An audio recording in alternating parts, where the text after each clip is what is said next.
Hey, what's going on, everyone? James Nine Numbers here, and welcome back to another episode of the Political Freedom Fighters podcast.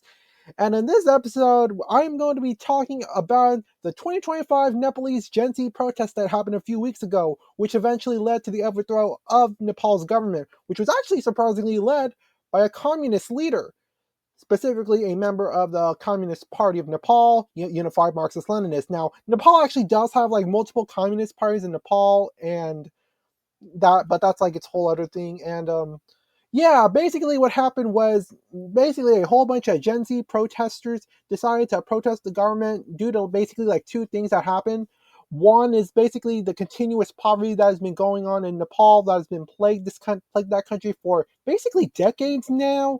And this is not the first time Nepal has undergone a revolution. In fact, did you know that Nepal actually used to own a monarchy, and that eventually got overthrown many years ago because basically the monarchy wasn't working for them. And basically, another reason why the protests also ended up happening was actually because of a social media ban that the government had recently implemented at the time. And a lot of people weren't happy about this because not only did a lot of Gen Z people rely on social media for their jobs, but also social media also highlighted some of the corruption that basically was some of the corruption that the politicians basically were showing up front. And it was not a good look for the government. So with that being said, in this episode, I'm going to once again be reading the Nepalese Gen Z protests. Of course, I'll be putting links in the description below, but I'll also be showing you some videos about basically more detail about what happened with Nepal in general. So with that being said, hold on, let me see if I can pull up my screen Chrome tab. We're going to be reading this article right here, and I'm going to need to put myself to the side, showing a tile. Okay, yes, we get it. And with that being said, let's get reading. The 2025 Nepalese Gen Z protests. In September 2025, large-scale anti-corruption protests and demonstrations took place across Nepal, predominantly originated by Generation Z students and young citizens. Also known as the Gen Z protests, they began following a nationwide ban on numerous social media platforms, and they incorporated the public's frustration with corruption and display of wealth by government officials and their families, as well as allegations of mismanagement of public funds. Wow! The movement expanded to encompass broader issues of governance, transparency, and political accountability. The protests escalated with violence against public officials and vandalism of government and political buildings taking place throughout the country. On the 9th of September 2025, former King Gyanendra Shah called for calm and for a resolution to be found internally. On that same day, Prime Minister KP Sharma Ali, along with a few government ministers, resigned. On the 12th of September, Sushila Karki was appointed as interim Prime Minister of Nepal, and we're going to get into how she actually got appointed in later on in this episode. It's actually pretty awesome. And the protests died down by the 13th of September. Now, before I get any further, I just want to say that I am so proud of the Gen Z protesters who protested in Nepal to overthrow their authoritarian regime. That is exactly what needs to happen in North Carolina, in my opinion, but obviously without the violence, of course. But so yeah. But yeah, we really need to start. We really need to praise them because they were practicing their free speech. And yeah, freedom of speech is really important, especially right now with the whole political assassination with Charlie Kirk and the political violence that has been going on in the past few months in the United States. Basically, just because of different opinions, different political beliefs, whatever it may be. And yeah, we need to have freedom of speech. And also, we have to be able to call out our corrupt officials because if we don't call them out, they're never going to stop. And that's the sad reality behind it. So, with that being said, look at this the images. It's insane. Location, Nepal, nepotism. Oh yeah, that's right. There were videos of children of Nepalese politicians basically flaunting their wealth, and it was a massive insult. So, okay, let's go read the background. On the 4th of September 2025, the government of Nepal ordered the shutdown of 26 social media platforms, including Facebook, X, YouTube, LinkedIn, Reddit, Signal, and Snapchat for failing to register under the Ministry of Communication and Information Technology's new rules. Oh yeah, the social media ban. Yeah, Nepal's not the first country to start banning social media, so there's that. The registration requirement had been motivated in part as a way to enable the enforcement of a new digital services tax and stricter value added tax rules on foreign e service providers in an effort to boost revenue. However, critics allege the shutdown was prompted by a social media trend highlighting nepotism, focusing on the undue privileges enjoyed by the children and relatives of influential political leaders. The significance of the media platform ban tied into the Nepalese political economy. 33% of the Nepalese GDP comes from remittances, with hundreds of thousands of exit permits being issued, alongside 20% youth unemployment.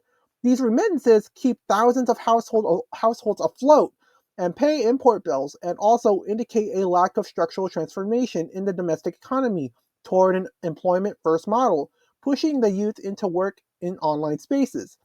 Banning social media threatened youth livelihood. Prior to the interest, the average Nepali citizen made approximately 1,400 US dollars per year, while families of the country's ruling elite displayed their wealth on social media. This Nepo kid trend prompted significant public anger, particularly from Generation Z users. The median age of Nepal's population is 25, meaning that a large part of the population is in Gen Z, the age group that uses social media the most. Due to this, as well as the country's largely rural, rough terrain and substantial migration abroad, Nepal has some of the highest social media usage in South Asia, with nearly one account for every two people. Oh yeah, and this event and these protests also were also like basically digitally planned. Like people were basically meeting through online, and it's pretty awesome, I would say. But hold on a second. Youth participatory groups, particularly Hami Nepal, a non-governmental organization, utilize Discord servers and Instagram channels as essential organization tools in the Gen Z protests. And that's actually really interesting. A lot of people use like Instagram a lot of the time, but not many people use Discord that much. Well, there's not a lot of people who use Discord as much when it comes to communications. And and as you all know from my interview with Nicholas Hensley from the Reform Party of North Carolina, his party actually the National Party actually has a Discord server where people can like communicate and talk ideas, and it's somewhat active, and basically it's pretty awesome. And they actually do have their meeting as of this video's recording. I'm actually recording this on September 22nd, 2025, and I actually have to attend one of their meetings tomorrow just to see how the party's doing. And yeah, so yeah, basically Discord is becoming increasingly used in politics, and I say, hey, let's go. Hopefully we can get more of that in there so that hopefully we can have online voting. So let's keep going. Anyone could join the Hami Nepal Discord group, making it vulnerable to trolls or people not living in Nepal. Discord channels reportedly contain tactical discussions such as directing people towards the airport, organizing the procurement or use of incendiary devices. Examples: Molotov cocktails, planning actions against police stations, and discussing disabling aeroplanes' tires using acetylene gas. After police response led to 19 deaths, organizers in some Discord servers asked members to stop attending classes. They called for an indefinite closure of colleges and schools until the government accepted accountability for the fatalities. Oh, damn. Damn. They're trying to go after the education system because education is part of our culture and education is crucial for a growing and developing economy. You get the idea. Oh, that's insane. Wow. As the protests grew in intensity, government officials and media sources reported that extremist rhetoric, their prime minister at the time was literally led by a communist, but hey, we can all agree to disagree, and calls for violent action emerged in certain online forums. Reports from Discord groups include messages advocating violence, instructions for protests to bring weapons, for attacks on politicians as residences, proposals for destructive acts against infrastructure, and suggestions for violent retaliation after fatalities. Now, even though I've mentioned the Communist Party of Nepal, United Marxist-Leninists, I'm pretty sure they're not the only party that has basically tried to crush the protests. There is also another party called the Nepali Congress, who I believe controls like a plurality of seats in the hold on a second. In the let me see if I can like pull that up real quick. in the what's the name of their cabinet? I'm trying to see if I can like their national legislatures. Okay, not much of a clear name, but yeah, basically, I'm pretty sure that the Nepali Congress also was also trying to go against the riots as well, and they're also in government, and you get the idea. I'm pretty sure the Nepali Congress was also basically another party that also tried to crush the riots, most likely. But anyways, I'm going to continue reading. After Ali's resignation, the army's chiefs met with Hami Nepal and asked them to suggest nominees for an interim leader who would oversee national elections. More than 100,000 users met virtually in their Discord channel to debate. After discussions and several polls, the members settled on Sushila Karki, Shaswat Lamichane, a channel moderator and recent high school graduate, said the discussions were meant to simulate a mini election. Ooh. Yeah, we'll get into that later on in the video. But first of all, let's go over the timeline. So, let's go over some of the more details. Like, what the hell happened? Well, how did the riots eventually go get started and go out of nowhere? Or supposedly out of nowhere, but we all know that's not true. Large gathering took place in Kathmandu, which is Nepal's capital, particularly at Maitilgar Mandala and around the federal parliament building. New Baneshwar with tens of thousands of participants. The protests were organized as a peaceful rally by Hami Nepal, an NGO whose website highlights earthquake project reliefs. Okay, so basically the protests did initially start out peacefully, I remember that. Anil Bania, one of the protest organizers from Hami, Nepal, argued that the government cracked down hard on the protesters after one of their own, Migraj Giri, threw a rock at a CCTV camera. Oh, come on. Please, don't do this to me. Bania stated that what had started out as a peaceful protest had been hijacked by external forces and political party cadres, but that regardless, the government should not have responded to stones being thrown with live ammunition from the armed police. Wow, so basically they ended up open firing. That's pretty fucked up. The Straw Hats Pirates' Jolly Roger flag from the manga series One Piece was used by some protesters in similar fashion to the 2025 Indonesian protests. Oh yeah, I didn't know there was protests in Indonesia. Interesting. I'm sorry. I know for a fact that I do remember seeing an image of the One Piece flag when I was previously looking this up, but I don't think I can seem to find it now. But they were on there, so I know for a fact that flag was used during the protests. The protests had no formal leadership, with individuals joining voluntarily to oppose corruption and the ban on social media. Hold on, let me turn on my fan real quick. The demonstrations escalated when protesters attempted to enter the federal parliament of Nepal, leading security forces to respond with tear gas, water cannons, rubber bullets, and live ammunition. Later reports, geolocating videos published in the evening showed numerous victims being killed in front of the parliament building. Some victims were seen lying inanimate on the ground with many seriously or fatally injuries in wounds to the heads and torso. Some videos showed victims with their faces blown off. Oh my freaking god. So basically, it's extremely graphic and very horrible. An expert identified bullets fired as coming from a lightweight 7.62 by 51 millimeters automatic rifle. The Kathmandu District Administration Office imposed a curfew in parts of the capital near government buildings. However, protests continued. In the evening, the government lifted the ban on social media platforms. So basically, because of the protests, the lift on the ban on social media was already lifted. Wow, this government is weak. That's what I'll say. Home Minister Ramesh Lekhak resigned. Ramesh Lekhak resigned.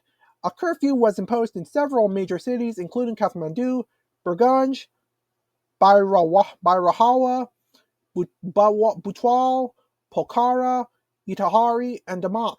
I hope I'm pronouncing all this right. If not, I am so sorry. Following this, protests for the complete dissolution of Parliament began. This was primarily caused by the initial government response to the original protests. The confrontations resulted in at least 19 people killed and more than 347 people injured. 17 of those protesters were killed in the capital. Wow, there's even a separate Wikipedia article for the Nepalese parliament being stormed on September 9th. And I actually have a video on this that I really would like to show you all after I finish reading this whole 9th of September thing. So with that being said, let's continue reading. After issuing a directive to his Communist Party of Nepal, Unified Marxist-Leninists, ministers not to resign their posts, Prime Minister KP Sharma Ali resigned and fled to an army barracks in Shivapuri at Budani Kanta. Budani Kanta, yeah. There were conflicting reports on whether the President Ramchandra Paul resigned as well, as the Nepalese army denied reports of Paul's resignation. Despite this, protests continued nationwide.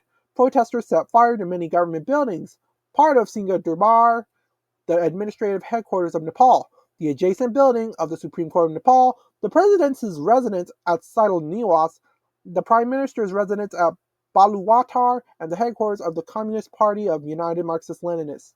Wow, basically they were specifically trying to destroy government buildings and the party that's leading this corrupt government. Wow. Basically, I don't know what happened with the Communist Party, United Marxist Leninists, but clearly they messed up somewhere. And I'm sure there's going to be a lot of Marxist Leninists out there that are not going to be happy with what has happened with Nepal. Oh my god. So, yeah. Multiple reports allege that the Nepali army commander, Ashok Raj Sigdal, advised Ali to resign in order for the army to restore peace. Okay? Protest actions targeted several prominent locations in Kathmandu, including the residences of the Prime Minister and the President, as well as the homes of various government ministers and members of parliament, which were set ablaze by protesters. The parliament building was set on fire.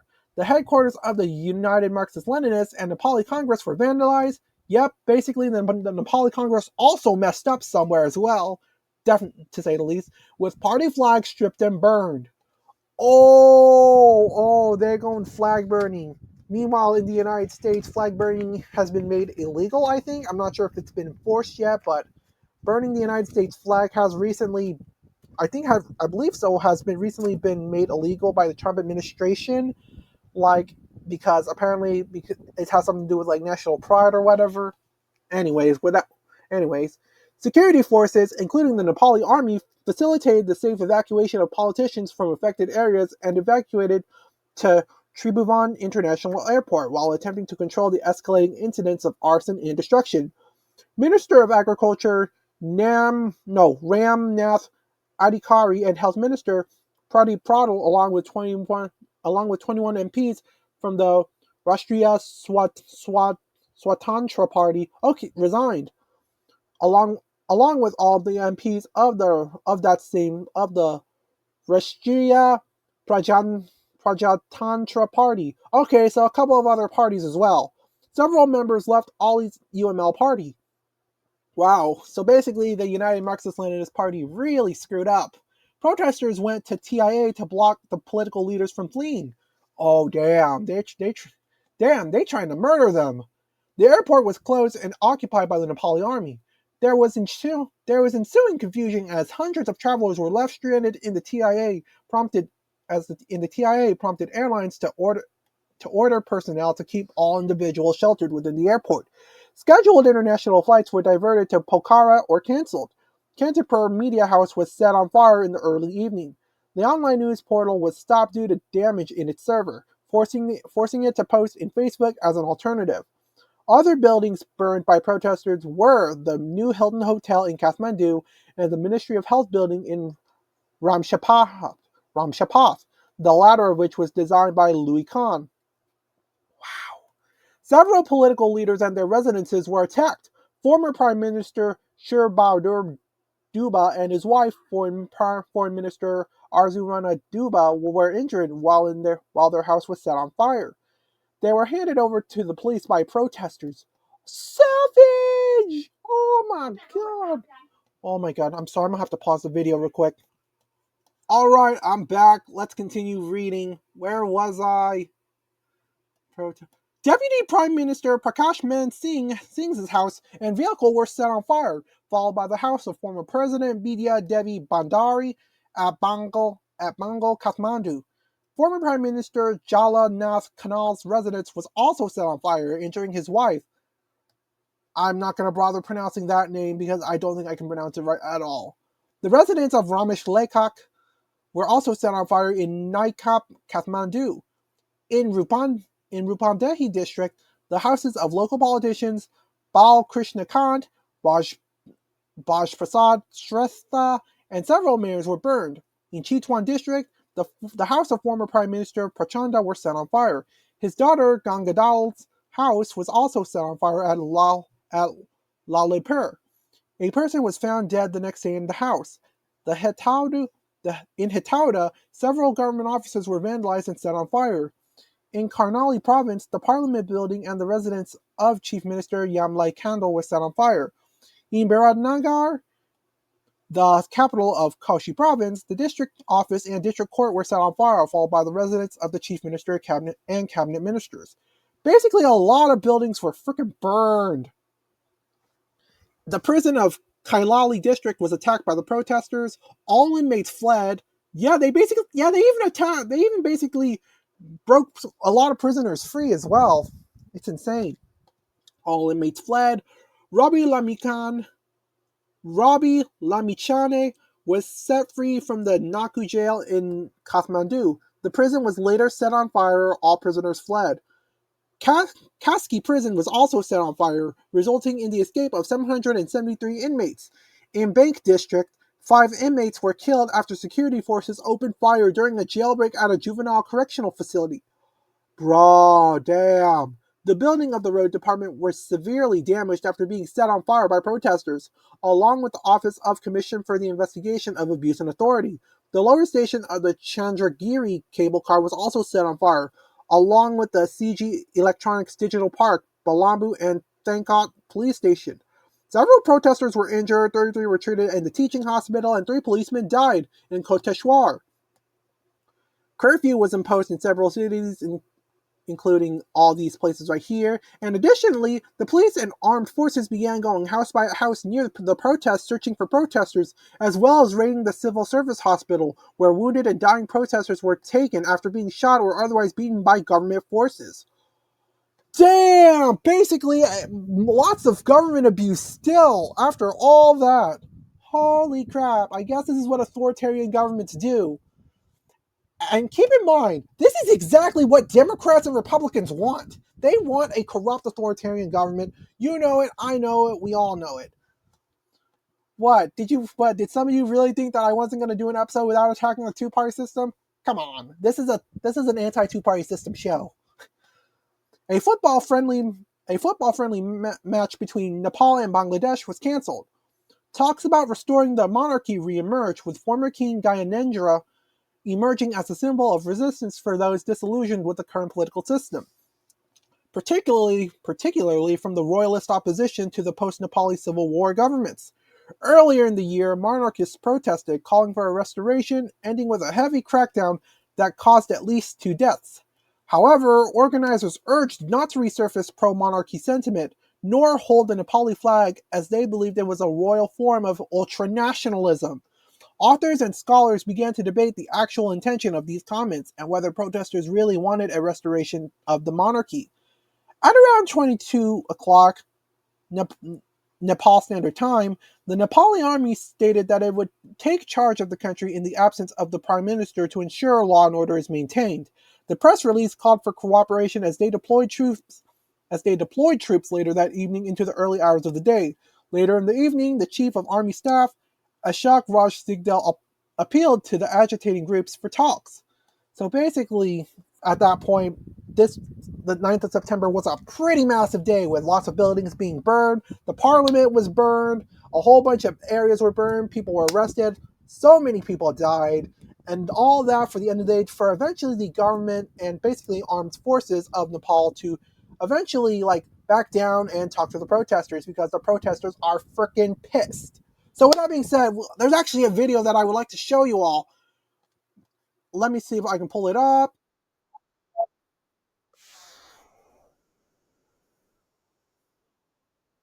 Hold on. All right, there's a video that's been made by a YouTube user called We hate the cold, and the name of the video is called "The Side of Nepal the Media Won't Show You." This video currently has over 29 million views, over 1.2 million likes, and this dude has also made a bunch of other videos relating to this incident because he was actually there at the time of the incident. So with that being said, I'm actually going to change my screen right now. There we go. And oh hey, would you look at that? There's even a recommended video saying how One Piece is shaping a generation of protests. So yeah, so basically that One Piece flag was used at the protests, and wow. Is Nepal going into pirate politics? I don't know. With that being said, let's watch the video. The whole building is burned through! Oh! Wow. Oh my god.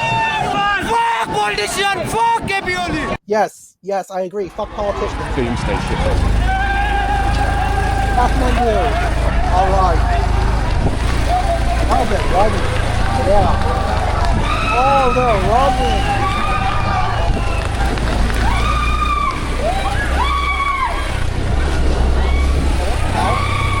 Holy fuck.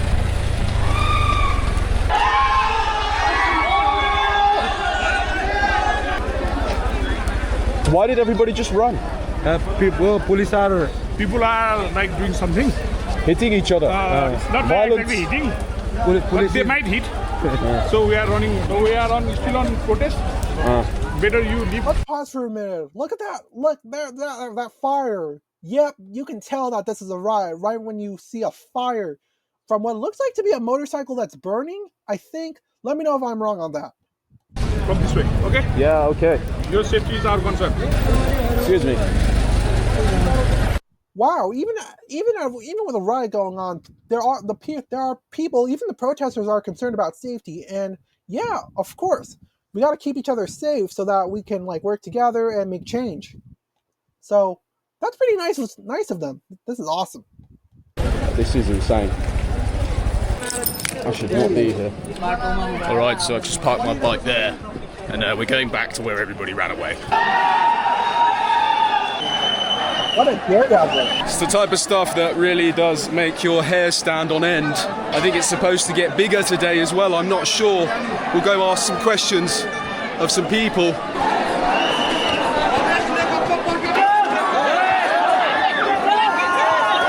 Hello brother, how are you? I can't shake your hand, but nice to meet you. What's your name? Can't hear, okay. Damn, your protests are very loud.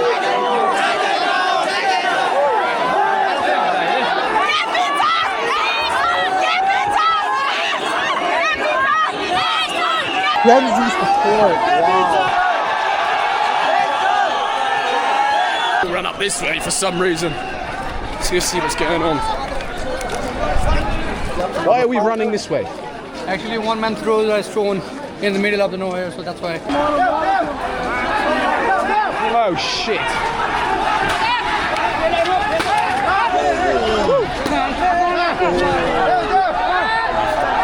I can't quite believe what I'm witnessing right now. They're all hitting this guy, I think, because he threw a stone. It hit someone else. Tensions are high. Oh, they're running away. Oh my god. That was a gunshot that just went off. That's another gunshot. Right. Gunfire. Yeah. Look at them pushing that over there. More gunshots in the air. Oh shit, he's just put off some tear gas over this way. Bollocks. Oh fuck, sorry dude. There's some more cans being thrown this way. Fucking hell. Wow, that fucking really gets in your eyes. Shit, man. Fucking hell. Yeah. Wow, these guys are very proud to be Nepal. They're very proud to be Nepali. This is awesome. They are showing pride in their country and also protesting against the corrupt government that has basically disgraced their heritage and their country. So, yeah, pretty awesome. Fuck me, dude. I've never witnessed anything like it there. chucking the tear gas on the side. My eyes are watering. You can feel it going up your nose. Jesus. It's over there. The smoke's going off. They're throwing it back here. This way, let's go.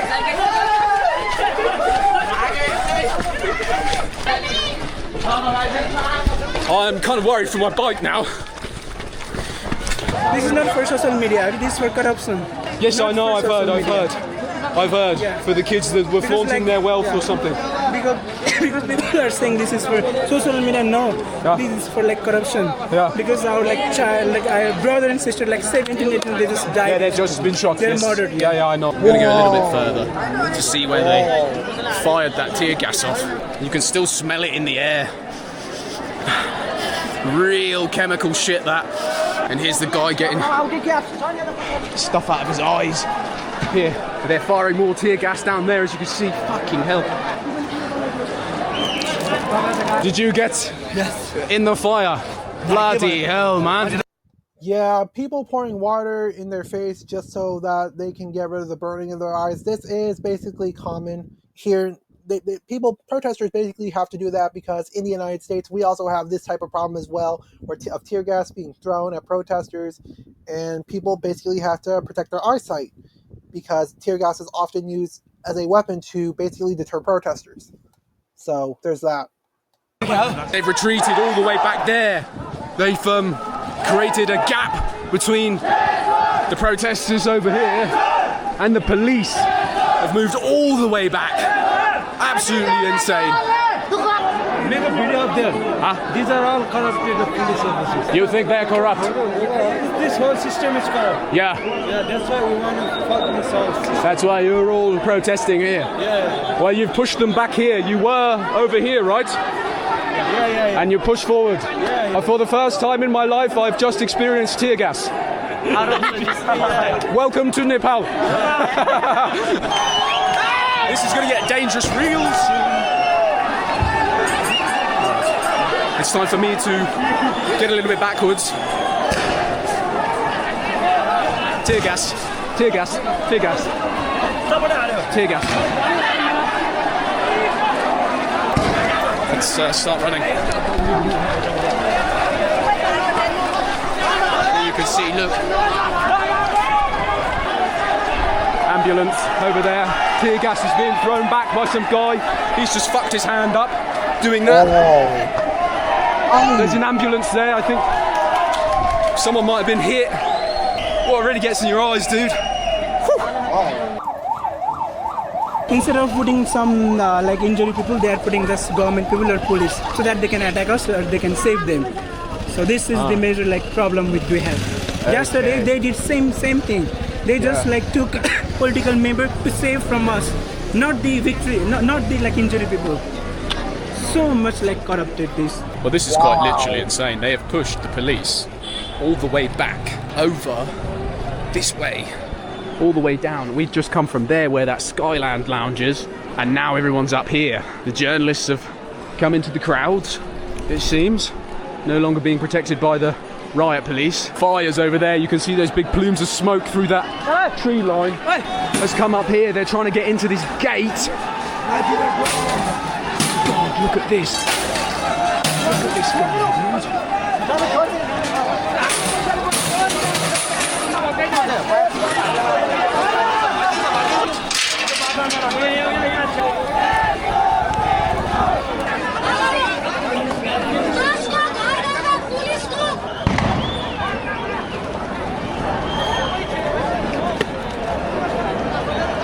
I can't believe what I'm witnessing right now. There's tear gas right there, again. That plume of smoke in the background, I didn't catch it on camera, but that's a petrol station apparently blown up, a gas tank.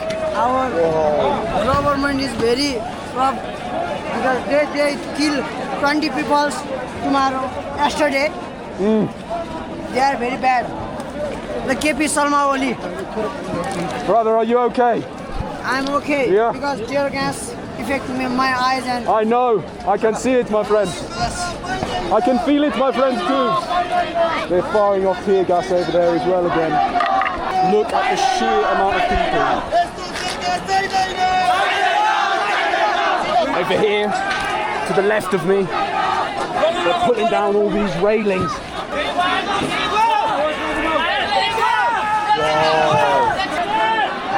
They're now trying to get into, I don't know, I believe it must be some government office. All the barbed wire being pulled down.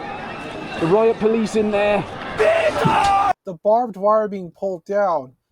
Hey, that could be converted into a weapon.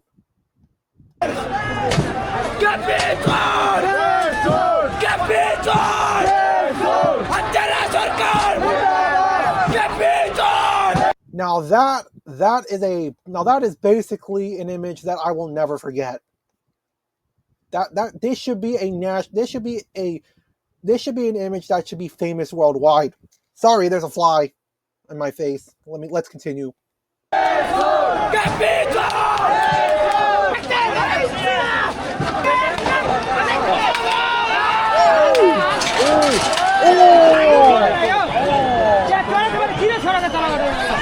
Just fell down. Tear gas. Some guy covering his eyes, getting away from it all. Yeah, there goes the CCTV camera. If only we could convert that into a camera for protesters, so that they themselves can basically have their own like recording system, so that they can use basically like using their government's own recording systems against them, and that'd be cool.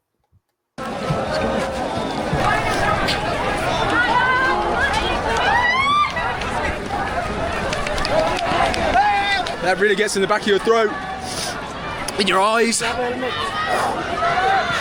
It burns the forehead, and it smells like wasabi or mustard. Thank you so much. And this is what I mean about the humanity. The humanity still remains, even though there's chaos. That way, there's blown up stuff, they're ripping off the railings, but still, you have people sharing water, laughing, helping each other out. What is your name? Wild. Can I have a small bite of yours from? I'm from England. So how long it's been you have been here in Nepal? 1 day. 1 day? Yes. It's your first time here? No, it's my second time. I got stuck because I need to ship my bike from Kathmandu to Dubai, and yesterday I arrived in riots. This question might be a little bit tricky, but how's Nepal treating you right now? How are you feeling here? The people are wonderful.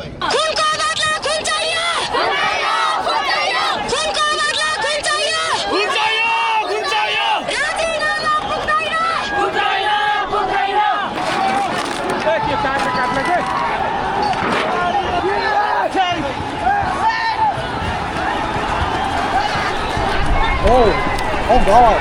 Oh. I'm not sure what's quite going on. They've broken into this building right here. Oh my God, the scenes of this riot! Look at the black smoke! Have just got real! What's behind me is hundreds of people breaking through the main gate! There are riot police the other side! And they have pushed all the way from back there! I cannot believe it! Oh, brother! Hello!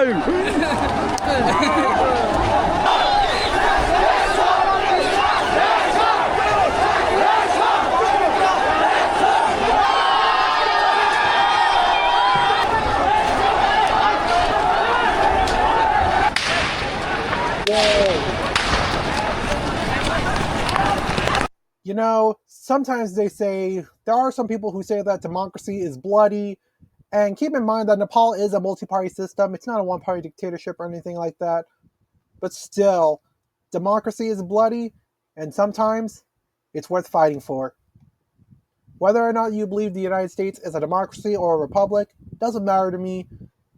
Sometimes democratic elections can be bloody, they can be messy, but they're what's needed in order to preserve freedom, liberty, and any hope for a better future.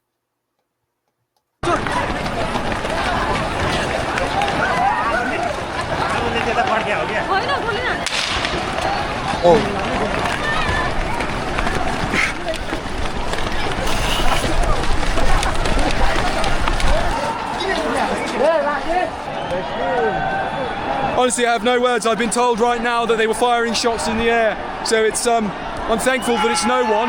But you can see behind me all the plumes of smoke. I've just been standing over here to try and get away from it, and people have just been coming up to me asking me, where are you from, where are you from? Which football team do you support? While this chaos is going on, I can't quite describe what's going on, man. It's this weird mix of powerful emotions that are running through everybody.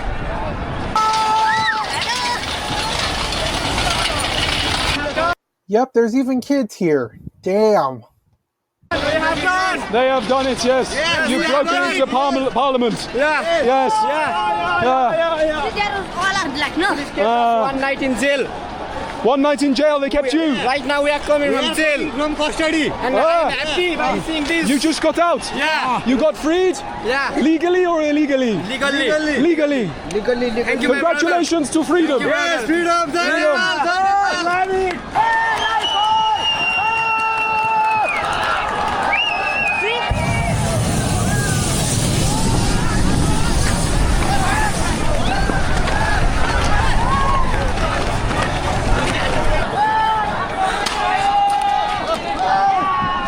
Country.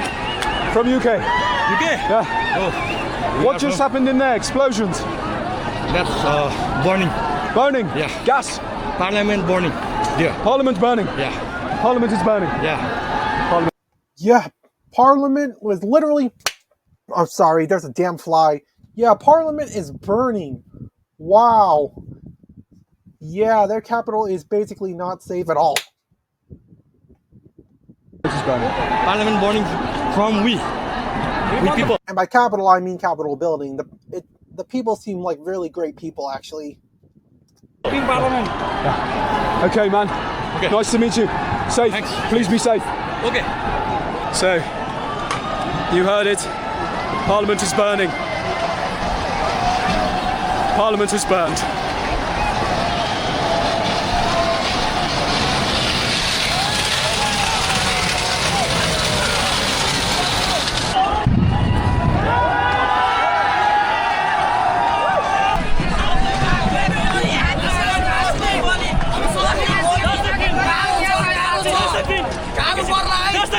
यो राष्ट्रको झण्डा हो यो राष्ट्रको झण्डा म एउटा journalist भएको नाताले पनि देशको नागरिक हो Yes, and for those that don't know already, yes, Nepal has a pretty unique flag. It's not really like any other country's flag, so that triangle shape, it really does make them like stand out from all other countries. So pretty good. I'm glad that they're proud of their nation. And I'm glad that they are fighting against their government to basically make Nepal a better country. I cannot believe my eyes right now. The whole of Parliament is on fire. People are dancing. None of it is left. Look at it. The whole building is burned through. Oh my God. People holding Nepali flags on some of the fire engines.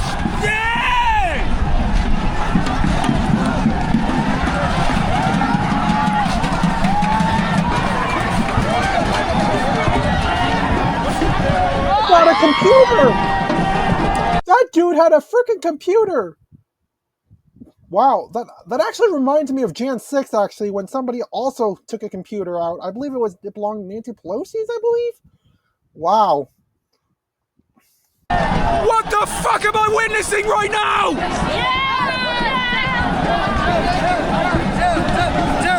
Fuck politician, fuck Ebioli!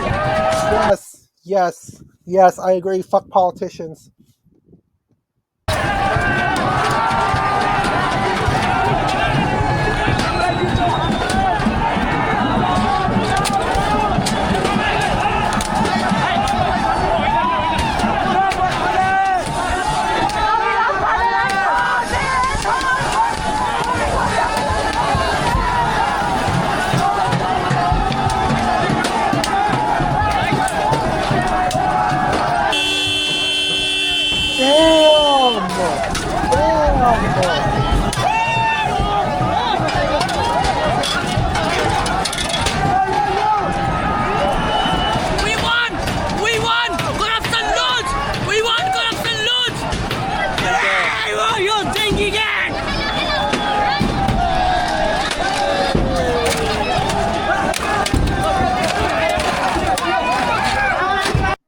Damn, what a waste of a motorcycle.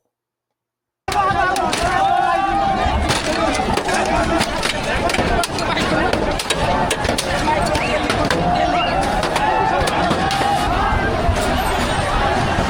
army are leaving. The riot police have left. The building behind me is on fire. In front of me, sorry. People are celebrating, smashing everything. You can see Parliament has been destroyed. What is the channel name? We hate the cold.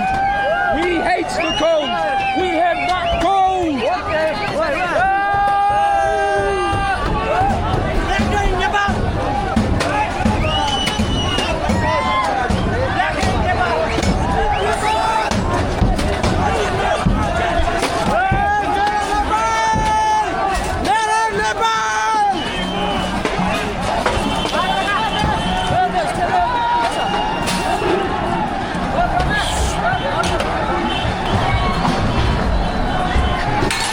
Oh my god, it's burning bad. Look at the glass shattering. It's destroyed, like very destroyed. Holy crap, they've done a lot of damage to that building. Crazy, man. You know, you in Nepal, that so many leaders, they are so corrupted, and that young is coming and they will do that. I heard, brother. I heard. Nepal government deserves this. Yeah. Actually, they deserve this. You know, we don't want to do this by our own choice. We are doing this because they deserve this. Yes. We can. You hear that? They didn't want to do this, but they had to do this because the government wouldn't listen. It is clear that these people are in a desperate situation. And not just the people, the country in general is in a desperate situation. Things have gotten so bad in Nepal that this has become their last resort. Wow. I think the United States is kind of heading towards that direction. Been that way for a long time. Did it, we can Nepal, you can did it. This is for Nepal. People can did it. And we will change Nepal. This is for Nepal. No corruption. Only Goban.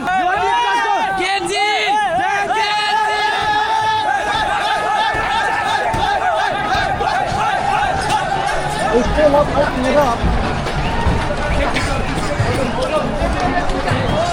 This is crazy. They're waving the army goodbye. The army are gone. He's got riot. He's got riot gear? Wow, that's actually a pretty good souvenir for a riot. Damn. Police gear. Fucking hell, man. This is insane, right? Insane. Police. This is a police vehicle. Police vehicle.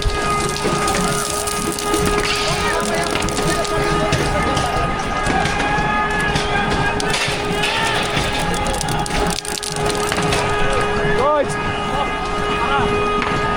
I'm gonna get the hell out of here. You can see just what is happening to the right of me, the smoke from all those vehicles.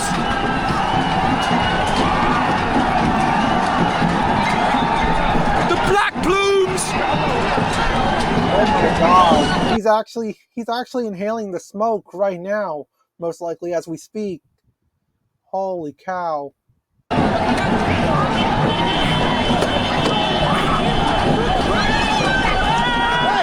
And all of the people celebrating.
That dude has a gun. Wow.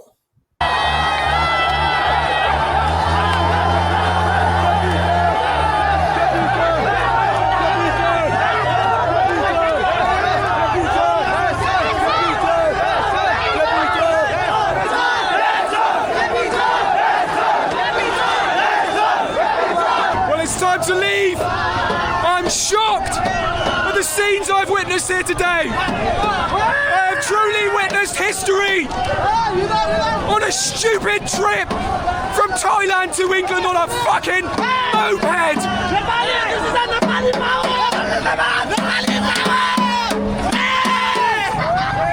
And with that, I'm going to go back to my motorcycle. This is and I'm going to get the hell out of here. Power of you,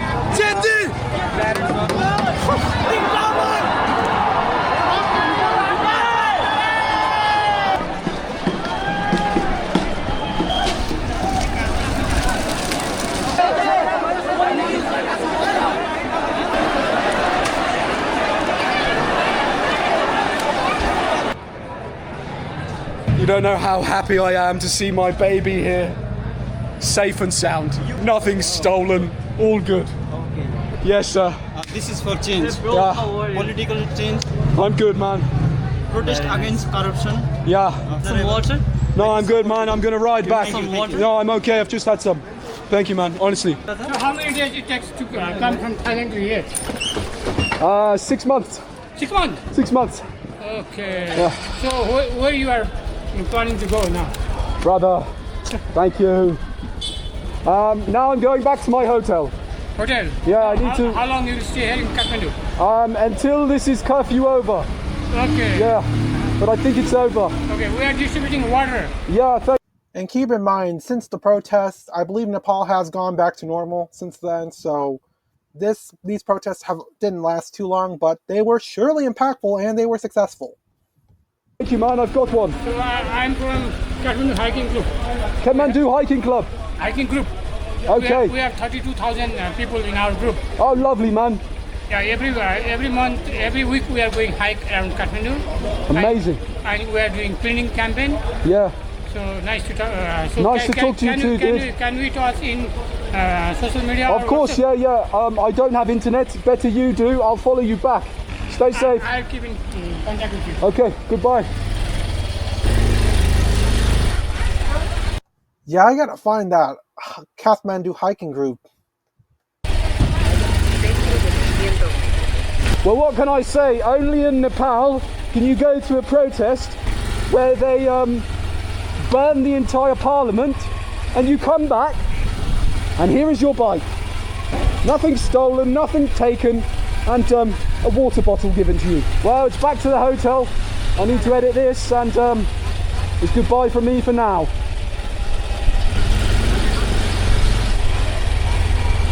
Alright, I think I'm gonna stop that video here now. Stop presenting. So yeah, the protests were, needless to say, very intense, and we still got a bit more reading to do, and we still have a bit more of the episode that we gotta go over, so let's continue reading. Alright, so what happened after the parliament got burned down? The 10th of September. In the early morning, Nepali army forces were seen patrolling neighborhoods and critical areas. General Sigdale again encouraged protesters to remain peaceful as the government attempts to restore peace. Between approximately 10 Nepali time on the 9th of September and 22 Nepali time on the 10th of September, the army announced detention of 27 individuals on counts of looting, arson, and other quote-unquote destructive and anarchic activities. Yes, they were very destructive and anarchic, that is true. And seizing weaponry. Later reports counted 31 firearms. Alright, so a lot of arrests have been made on that day, on September 10th. Alright. In some places, protesters continued raiding government buildings and politicians' homes through the night, with one video showing a group of protesters taking firearms from homes, including what is believed to be a GSG 522 carbine and a bolt-action rifle. The pace was slowed down by noon. A group of protesters started cleaning the street near the parliament building that was set on fire the previous day. Many army weapons were captured by protesters. One video included an armor vest, like one we saw, an LA L1A1 SLR rifles, self-reloading rifles, okay. 37mm Webley and Scott Shermley grenade launchers, wow. INSAS 1B1 rifles, Lee Enfield rifles, and Ishapur 1A1 rifles. Wow. Protesters held online discussions to select the interim leader around 10 p.m. Nepali Standard Time. The group voted and selected Sushila Karki. Balan Shah and Kulman Gising were other candidates. Balan reportedly did not pick up the phone. Durga Prasad separately met with the army chief, but no concrete conclusion was met. Karki confirmed her willingness to accept the role in an interview with News 18. In Pokhara, two dead bodies were found inside a burned home at Naya Bazaar and Lakeside. Police stated that as of September 10th, more than 13,500 prisoners had escaped from prisons nationwide. Soldiers arrested 303 of those prisoners and handed them over to police. 73 rifles were also returned. In Dowding District, 2 inmates were shot dead and 7 injured by soldiers when they tried to flee, while soldiers also thwarted an attempted jailbreak in Kathmandu's main prison. TIA's closure was extended late in the morning, but eventually resumed operations. The New York Times reported more than 100,000 citizens were using Discord, an online communication software, to select a nominee for interim leader. The server, described as the quote-unquote Parliament of Nepal, had jumped to 145,000 members. The server had reportedly settled on Sushila Karki, the country's former Chief Justice, and proposed her name for a meeting with the army. And actually, come to think of it, I actually do have another video on the Discord election as well. So what I'm going to do is I'm going to close this out, and then I'm going to need to skip the ad, and then I'm going to need to pull up the video, and then we'll get started. The day Discord destroyed Nepal. There we go. All right, let's get watching. Gen Z has just taken over Nepal. They've burned down parliament buildings and put the country on lockdown, with 72 people dead in street battles with the police, and then they did something the world has never seen before, by electing their own prime minister via Discord, all in just a matter of days, and the story is even crazier than you think. But here's the part that should probably terrify every government on earth. This all happened through a single Discord server and encrypted messaging apps that you can't shut down. While politicians were busy regulating Facebook and banning TikTok, they completely ignored the platform where Gen Z was planning Nepal's government takedown. Discord, they assumed, was just a gaming app, and that was their biggest mistake. Gen Z rallied around one server called Youth Against Corruption. It had 145,000 members, real-time voice channels coordinating street movements, text channels sharing live protest updates from across the country, moderators who went from organizing gaming tournaments to organizing the overthrow of a government. And here's where it all began. Look at this clip of young university students and school kids protesting in Kathmandu. They were marching towards the parliament building, waving flags, chanting, laughing, and taking selfies when violence erupted around them. There was little warning when live ammunition was fired directly into the crowd. 19 people died on the first day of violence, over 100 more were wounded. The ensuing chain reaction led up to one of the most swift and decisive takedowns of a government anyone has ever seen in recent times. Buildings and cars were set on fire, including the parliament building and the country's largest media house. Politicians were dragged from their homes in convoys and paraded on the streets. This crazy clip shows the finance minister being paraded down a river, blindfolded in his underwear. Politicians were then airlifted out by helicopter. What happened next was the first successful digital revolution in human history. Look, I know I just praised some parts of the Nepali revolution, but come on, guys, really? These types of torture methods? Come on now. History. Within some 120 hours, Nepal's administration had collapsed, and Nepal's former Chief Justice, known for her fierce anti-corruption stance, was chosen by Discord to become the world's most unlikely prime minister.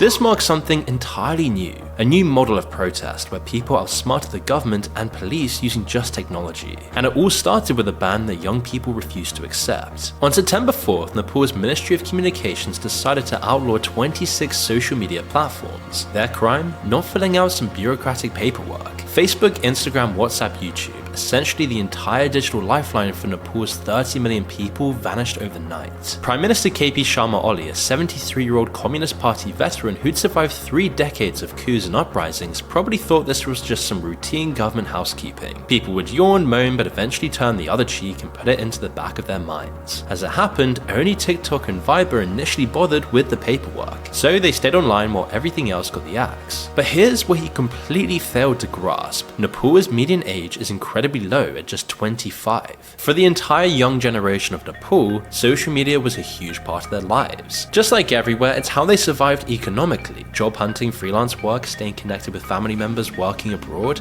It's easy to forget that social media has so many uses we just take for granted. The initial backlash was pretty dramatic. VPN service provider Proton VPN watched their Nepal signups explode by 6,000% in just 3 days. But this wasn't just about circumventing the ban, as young people in Nepal saw this as a direct attack on them and their future. By September 9th, those initial peaceful protests spiraled out of control once the police opened fire. A mob then chased the former Prime Minister's house. They torched his house with his wife still inside. Soldiers pulled her out and she remains in critical condition at hospital as per the latest updates. Hundreds of criminals then broke out of prison and over 10,000 remain at large right now. Around 2,000 people were injured in addition to the 72 dead. As all of this was happening, the government was basically disintegrating in real time. The Home Minister resigned after accepting moral responsibility for the violence. Now, you need to understand where this unrest originated, as it didn't happen overnight. Trouble has been brewing in Nepal for years. The country has become slightly richer, but it also has very high wealth inequality and an extremely high youth unemployment rate. The kid who became the face of this revolution was Avishvar Rort. 6 months before any of this chaos erupted, the 16-year-old head boy stood up at his school's anniversary celebration and delivered what would become the Jai Nepal speech.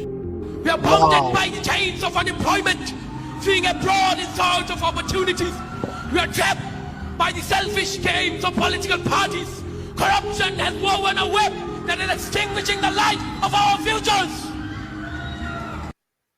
Oh, come on. Looking to sell your house? Oh, come on. I'm gonna need to start presenting a bit.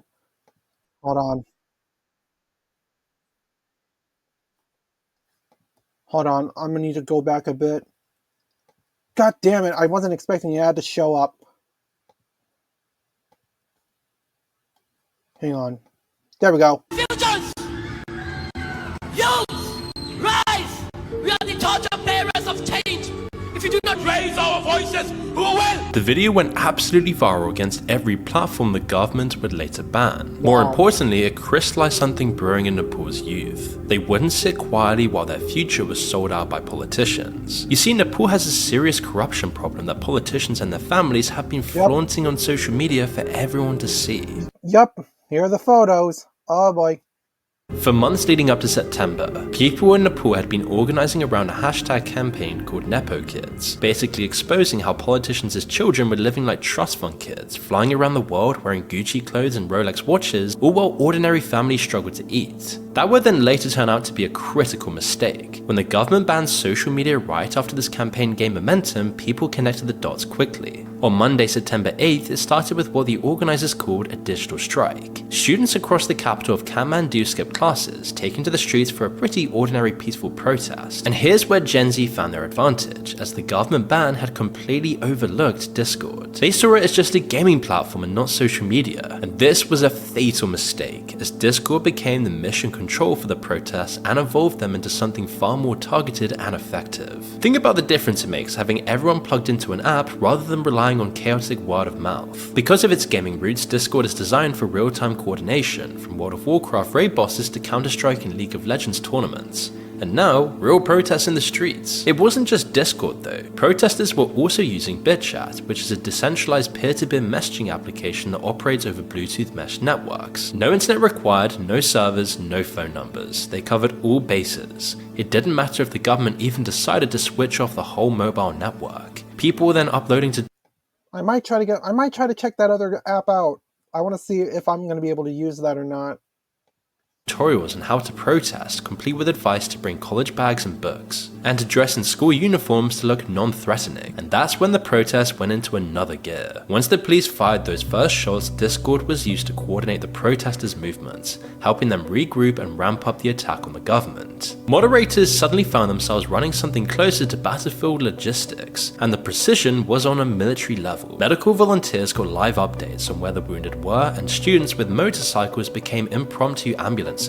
Journalists filmed and reported on when and where the police were moving and reported it to the Discord channels. Some protesters were seen brandishing automatic rifles as the police were basically overwhelmed, while the army kept its distance. Now you might ask why the army didn't get involved. It's because their army is known for its peacekeeping and is very rarely deployed during times of civil unrest. Protests are mainly dealt with by the Nepal police and the armed police force, not the army. And so by September 10th, Nepal had essentially no functioning government. The Prime Minister fled and the Home Minister resigned. And that's when we saw the world's first Discord elected government official. The Youth Against Corruption Discord server, now with hundreds of thousands of members, became quite literally a provisional parliament. After hours of debate, someone then suggested that they should select an interim Prime Minister who could oversee new elections. Frontrunners soon emerged to be Sushila Karki, the 73-year-old former Chief Justice who'd built a reputation fighting against corruption. What's incredible is how this Discord chat translated into real life. Within hours, she was then sworn as Nepal's interim Prime Minister, and the country's first female Prime Minister. Elections were scheduled for March 2026. Nepal had just pulled off the world's first successful Discord democracy, and the craziest thing of all is that it actually worked. The army eventually cracked down on the protests, but without using force. Nepal's army chief called for peace and enforced an indefinite curfew. The focus was then on tending to the dead and wounded, putting out fires and bringing some sense of calm to the aftermath. The army didn't try to seize the government, but instead sat down and talked with the protesters while meeting with a new interim Prime Minister. Gen Zers through Discord had managed to uproot the government and win the respect of the army, who had to take them seriously at this point. Protesters even celebrated the army on the streets, which took on a mediating role in the whole episode, rather than influencing the cause of democracy and justice. As one Kathmandu resident told the media, when the police failed to control chaos in the country, the army stepped in right on time and saved the country from plunging into a state of lawlessness. The curfew was lifted as of Saturday the 13th, and many markets and shops are now already open as normal. The new Prime Minister announced that the families of those killed in the protest would receive 1 million rupees in compensation, which is about $7,500. Damn, that might be a lot to... I'm not sure if that's going to be a lot to them. I don't know if it is or if it's not, but $11,300 US. If we were to get that compensation in the United States, I would say that, in my humble opinion, I think it might be way too small. I think a life was worth more than $11,300, but I could be wrong. This isn't something I'm really like. I'm not really good at like valuing how much life is worth. You know what I mean? So yeah. Discord channels are still growing, and protesters are now actively coordinating efforts to clean up the city and support the wounded. The new Prime Minister said she'd stay in power for 6 months to set Nepal on course for genuine change. Young people prove that they have massive say in the country's politics. Oh yeah, that's right. Nepal is going to have some elections next year in March, I believe. And want the government to serve them, not the other way round.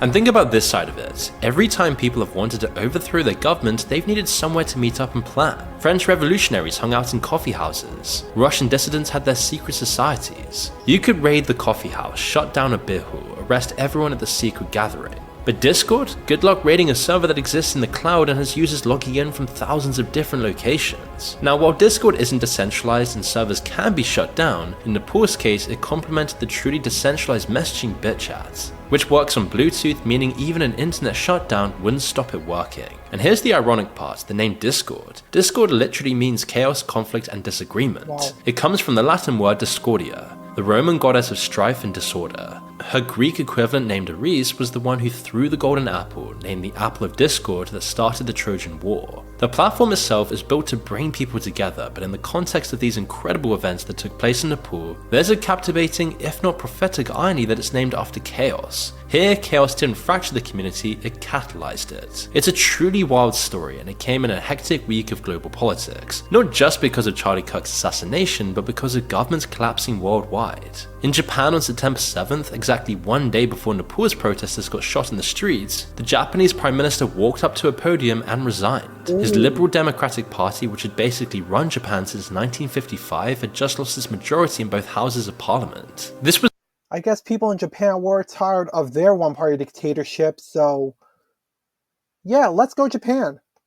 was a huge turning point because they couldn't survive young Japanese voters deciding they were completely done with traditional politics. Among young Japanese voters, the traditional parties like this one are getting absolutely crushed, and now most people are flocking to alternatives instead. And the result is that Japan is now hunting for its 5th prime minister in just 2 years. The world's 4th largest economy has Damn, things must have gone really bad in Japan. Essentially become ungovernable. Over in Europe, France had its own spectacular political meltdown. On September 8th, the exact same day Nepal's protesters were dodging bullets, Emmanuel Macron watched his 4th prime minister in 12 months get absolutely destroyed in a no-confidence vote. Adding to that, Germany's coalition. At this point, Macron Macron has done a very terrible job. At this point, there's no saving Macron. His alliance is his party and his alliance is most certainly going to lose the next presidential election in France, whatever it is. Fell apart, and the UK has protesters lining the streets of London with a government that Germany and the United Kingdom are not doing any better.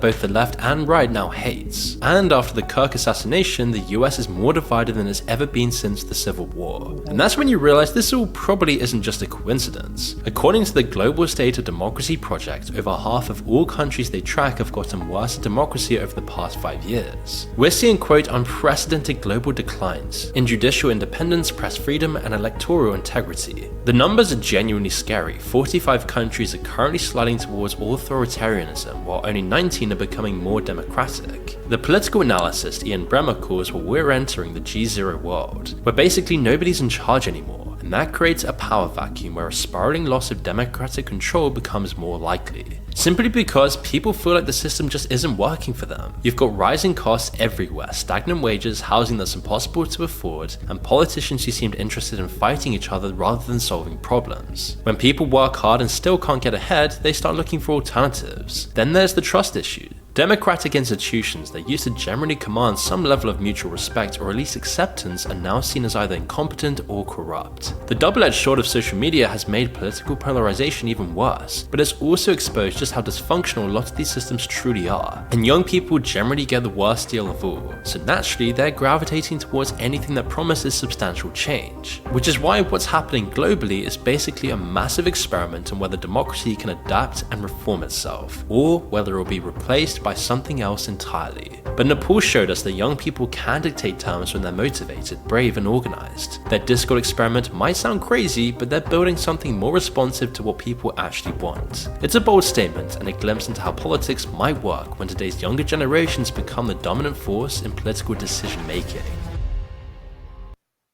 Yeah, and I'll be honest with you all, I think we do need to build technology further so that we can all have better lives, better quality of life, and, so that we can have even more good stuff, whatever it is that may be. And okay, we gotta look at September 11, 12, and 13, which is actually pretty short. So, alright, here we go. And on the 11th of September, hey, that's my birthday.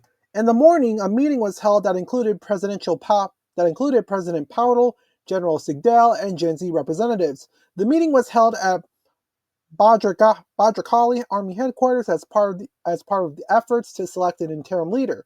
The Gen Z group was trying to promote Sushila Karki as interim prime minister. Other names under consideration included Balendra Shah, Kulman Singh, and Mayor of Dharan, Harka Raj Rai. The Communist Party of Nepal Mao Center announced its support for the protests, with party chairperson Pushpa Kamal Dal urging protesters to work within the democratic framework. So yeah, like I said before, the Communist Party of Nepal is very divided. There have been multiple communist parties in Nepal for a while now, so I think they did temporarily merge together, but they did end up eventually splitting up again, because there are different types of communists thought within the communist network. So yeah. Meanwhile, the death toll increased to 34, while more than 1,300 people were injured, according to Nepal's Ministry of Health and Population. The death toll, September 12th. The death toll reached 51, including 21 protesters, 9 prisoners, 3 police officers, and 18 others, with more than 1,300 people injured nationwide. Sushila Karki, a former Supreme Court Chief Justice, was inaugurated as interim prime minister, the first female prime minister in the history of Nepal. Shortly afterwards, President Paudel dissolved parliament and set the 5th of March as the date for the next election. 13th of September. The curfew was lifted in the Kathmandu area. Prime Minister Karki began visiting injured protesters in hospitals. In the afternoon, calm was said to have been restored in the country. So basically, the event is over now. The protesters have won. And yeah, there were a lot of reactions. There were a lot, and yeah, I'm sure people had their own opinions, but I'll be honest with you, I think this is going to be it for now for this episode. And I'll be honest, given how do I feel about this? Sure, let's be real. I think there are a lot of protesters who took it too far with not only with the burning of property, but also with humiliation of the people and destroying like homes of people, even if they're famous. Like, come on, really? Are we really going to be that aggressive? Like, please, I would never ever recommend doing that. With that being said, I am proud of the people of Gen Z in Nepal. I am so proud of the Gen Z people in Nepal for basically protesting against their authoritarian regime. I really wish Nepal the best of luck, and hopefully they can become successful. So, with that being said, that's going to be it for now. I hope you all enjoy, and I'll see you all later. Peace.